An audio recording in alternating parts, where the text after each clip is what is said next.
नमस्कार, कैसे हैं आप लोग। मैं सुमित कुमार कश्यप जुड़ रहा हूं आपसे जीएनजी के माध्यम से एक बार फिर से।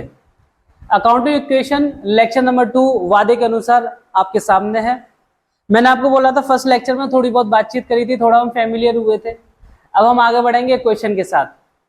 क्वेश्चन एक ही करूंगा, बाकी का एक होमवर्क में जाएगा। रीजन क्योंकि अभी धीरे धीरे चलेंगे, अगले कुछ लेक्चर्स में इनकी जो गिनती है स्पीड के साथ आगे बढ़ाएंगे।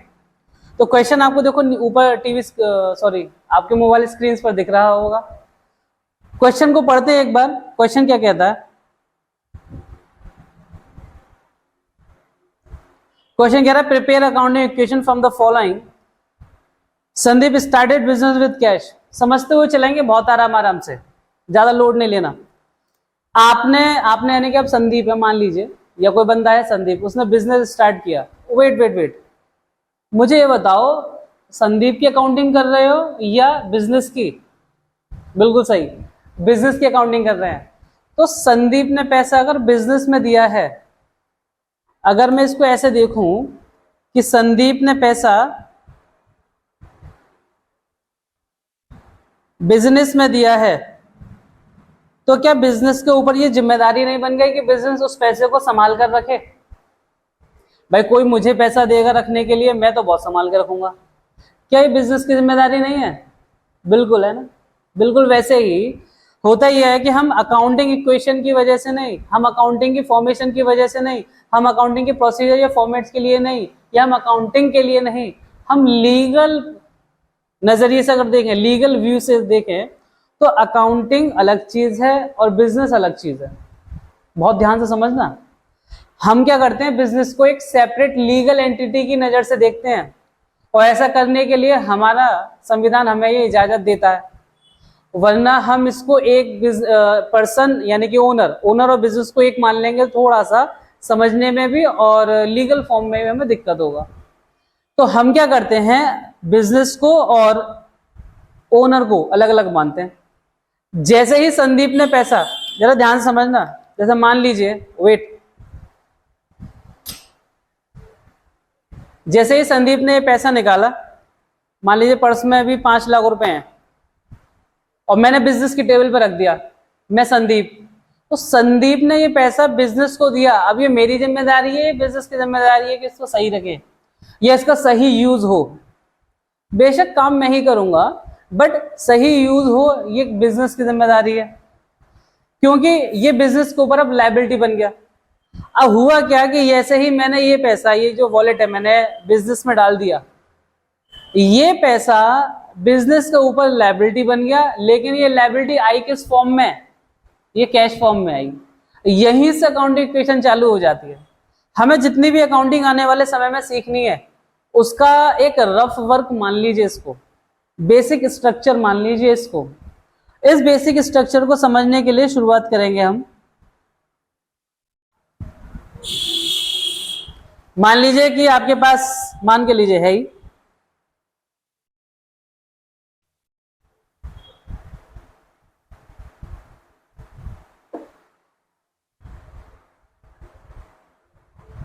आप क्या करेंगे, 2 हेडिंग बनाएंगे, एक असेट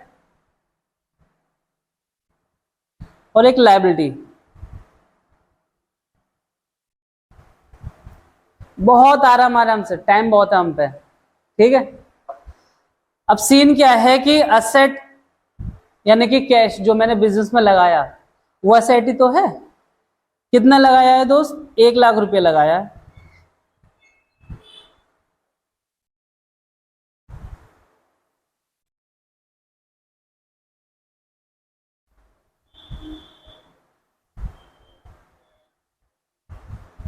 दोस्त यहां पे लग गया आपका कैश, और वही चीज लायबिलिटी के साइड में लिखी जाएगी कैपिटल। मेरे पास 1 लाख रुपए आए जरूर, किस फॉर्म में? कैश फॉर्म में। लेकिन एज अ बिजनेस ये मेरे पास क्या रही? जिम्मेदारी। उस जिम्मेदारी को हम कहेंगे कैपिटल। बिजनेस में आप जब भी पैसा लगाएंगे, उसे कैपिटल के नाम से ही जाना जाता है। कैपिटल के नाम से क्यों जाना जाता है सर जी? कुछ ना कुछ तो नाम दोगे ना। हर सब्जेक्ट को समझने के लिए अपना एक टर्म एंड कंडीशन और एक अपना इकोसिस्टम होता है, एक टर्मिनोलॉजी होती है, तो हम वहां कहीं कहीं कुछ कुछ शब्दों को उसके हिसाब से फ्रेम कर देते हैं। अकाउंट जब बना होगा तो इसको कैपिटल, ऐसे ही गुड्स को स्टॉक, डाटा को ट्रांजैक्शन, इस तरीके के नाम से हम जानेंगे। अभी पढ़ते रहेंगे, धीरे धीरे आ जाएगा। आपने क्या किया, कैश ले लिया जी, कैपिटल में कन्वर्ट होगा, ठीक है। नेक्स्ट क्या लिखा हुआ है, परचेज फर्नीचर फॉर कैश। अब ऐसा तो नहीं है कि ये जो पैसा रखा हुआ है वो पैसा सिर्फ रखा ही रहेगा, वो कहीं ना कहीं खर्च भी तो होगा ना, वो जहां भी खर्च होगा ना दोस्त, उस नाम से आ जाएगा। लाइक यहां पे आपने क्या किया, फर्नीचर परचेज किया दोस्त, क्या परचेज किया,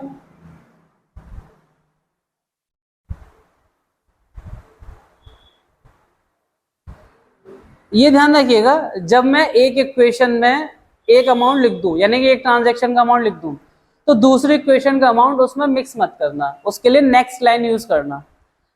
जैसे अब मैं इसके नीचे लिखूंगा, कैश कितना गया फर्नीचर लेने में, 5,000, तो फर्नीचर भी तो 5,000 का है ना बेटा जी।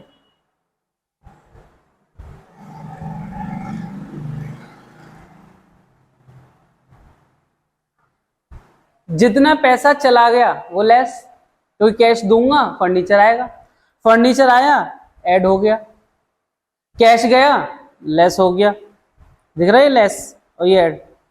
यही से पता लग जाएगा कि आपके पास क्या आया और क्या चला गया। जब ये हो जाएगा ना दोस्त, तो अब हम इसको क्या करेंगे, अब हम इसको करेंगे समापन। लो जी, इसके नीचे कर दो एक लाइन। अब क्या करेंगे, फ्रेश अमाउंट निकालो, 1,00,000 में से आपके पास चले गए कितना, 5, तो बचा 95,000 प्लस फर्नीचर कितने का है, 5,000 का। कैपिटल पे कोई चेंज नहीं, पहले जो कैश था वही कैपिटल को शो कर रहा था। एक दिन बाद अब कैश और फर्नीचर मिलके कैपिटल को शो कर रहे हैं।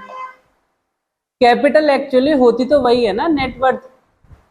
क्या होता है, कैपिटल एम्प्लॉयड हमारा वही होता है ना जो हम बिजनेस में लगा रहे हैं, तो कन्वर्जन होने के बाद भी कैपिटल वहीं की वहीं रहेगी ना।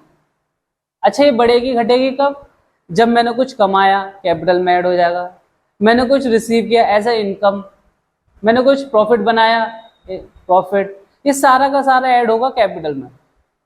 मैंने कुछ दिया किसी को as a expenditure, salary, rent, commission वगैरह वगैरह, सब लेस हो जाएगा। मेरा कुछ लॉस हो गया कैपिटल में से, लेस हो जाएगा, ठीक है। अब सीन क्या है, सीन ये है कि अब मैं पढ़ूंगा अगला account, purchase goods for cash 20,000, सामान खरीदा आपने 20,000 रुपए में, कितने का बेटा जी, 20,000। क्या आपके पास पहले से गुड्स हैं, नहीं, तो एक हेडिंग बना लो स्टॉक की।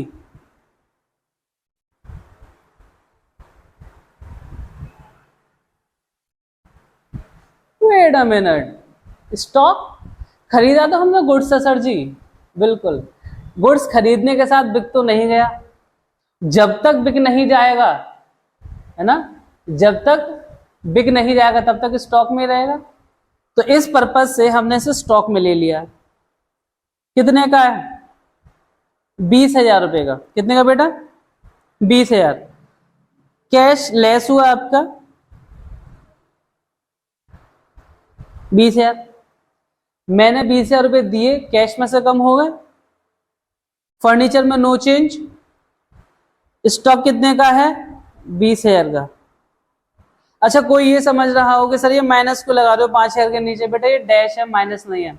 माइनस की फिगर ब्रैकेट में लिखूंगा हमेशा, ठीक है।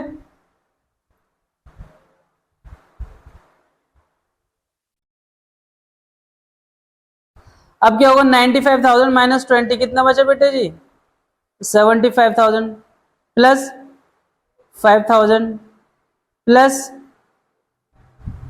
20,000। क्या आपके पास कैपिटल में कोई चेंज आया, नो चेंज, ठीक। अगला point, purchase goods on credit, 36,000 का स्टॉक तो आया है बट पैसा नहीं दिया। अच्छा, इसका मतलब हम पे कर्जा चढ़ गया, अगर मैं सामान ले लूं और पैसा ना दूं तो कहीं ना कहीं मुझ पे कर्जा चढ़ गया ना दोस्त, है ना? बिल्कुल सही बात।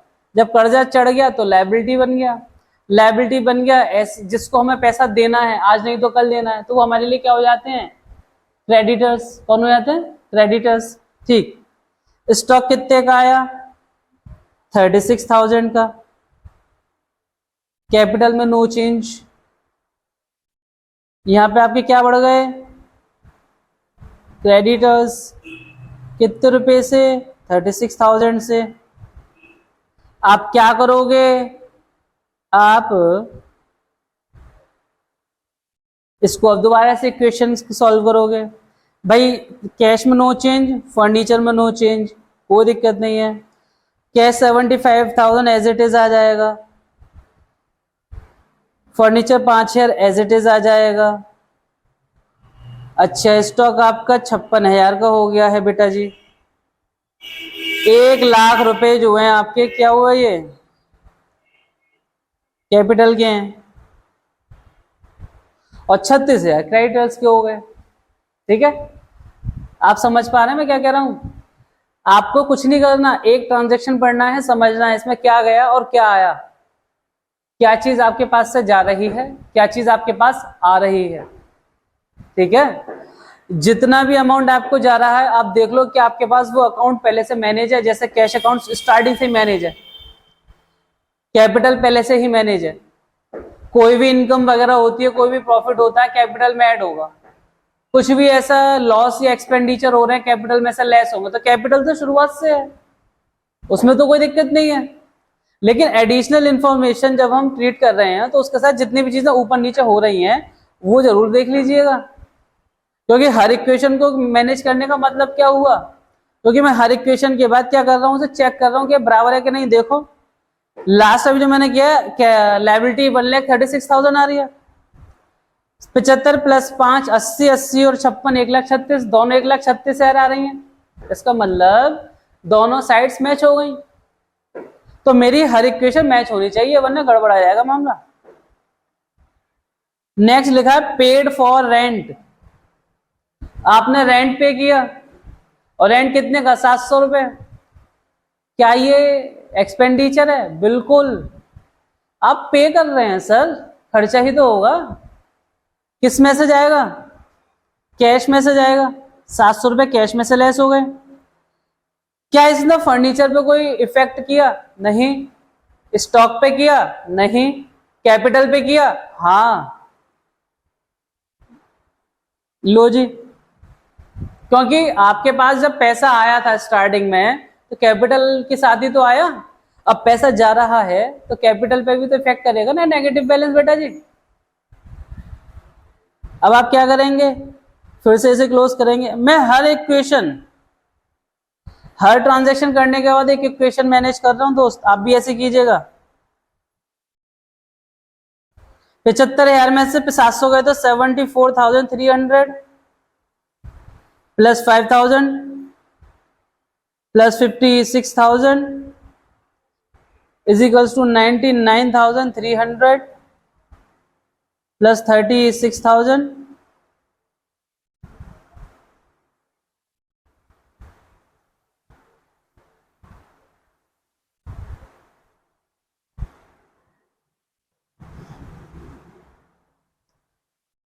ठीक है, ये सारा का सारा आपने क्या कर लिया दोस्त? यहां तक की क्वेश्चन सॉल्व हो गई।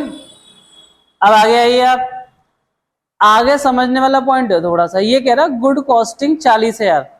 कॉस्टिंग मतलब सामान जिसकी कीमत कितनी है? 40,000, वो मैंने 20% प्रॉफिट में बेच दिया, वो भी कैश में।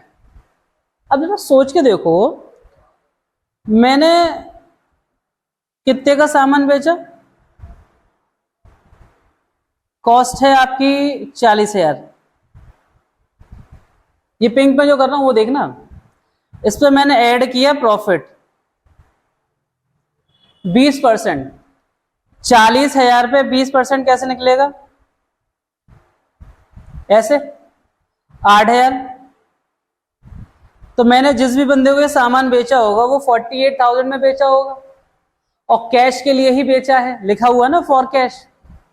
मुझे ये समझाओ इसमें क्या क्या हो रहा है। सामान कितने का जा रहा है मेरे पास से 40,000, पैसा कितना आ रहा है 48,000, 8,000 क्या हुआ प्रॉफिट, और प्रॉफिट कमाने के लिए तो बैठे हैं यार, बात समझ में आ रही है, और प्रॉफिट कमाने के लिए ही तो बैठे हैं यहाँ। तो 8,000 का जो प्रॉफिट हो कहाँ जाएगा कैपिटल में, आ जाइए।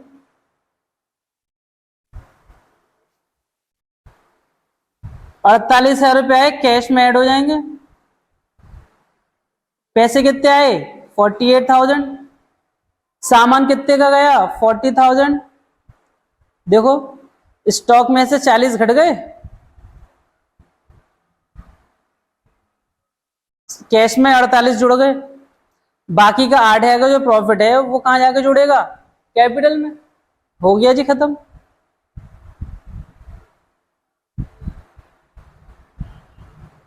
ठीक है, दोबारा से इसको मैनेज करो।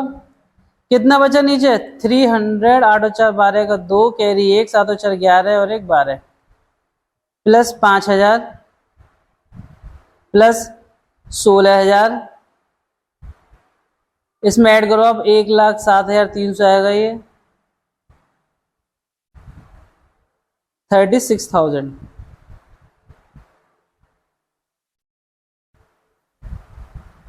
ठीक है, अब सीन क्या हुआ, सीन ये हुआ कि आपका कैश बैलेंस आ रहा है 1,22,300, चेक करो ये रहा, फर्नीचर 5,000 ये रहा, स्टॉक कितना है 16,000 ये रहा, लाइबिलिटीज में क्रेडिटर्स कितने हैं 36,000 ये रहे, और कैपिटल 1,07,300। पूरा का पूरा क्वेश्चन एज इट इज कीजिएगा कॉपी पर बिल्कुल लिख लिख के। एक क्वेश्चन आपके साथ ये जो जा रहा है होमवर्क में, ये कल के लिए होमवर्क है बेटा, स्क्रीनशॉट ले लीजिएगा इसका। ठीक है, स्क्रीनशॉट ले लीजिएगा और ये होमवर्क में करना है। किसी को कोई दिक्कत परेशानी हो तो बता दीजिएगा, अगर मेरे पास एक क्वेरी भी आती है पूरा क्वेश्चन सॉल्व करके दिखाऊंगा सेकंड वाला। ठीक है, इसका मतलब ये नहीं है कि करोगे नहीं, गंदी बात होती है, करना चाहिए। ठीक, तो आज के लिए सिर्फ इतना ही। मैं सुमित कश्यप लूंगा आपसे विदा, आपसे फिर मुलाकात होगी कल एक नई ऊर्जा नई कन के साथ। तब तक अपना ख्याल रखें, टेक केयर, गुड बाय, जय हिंद, जय भारत, राधे राधे।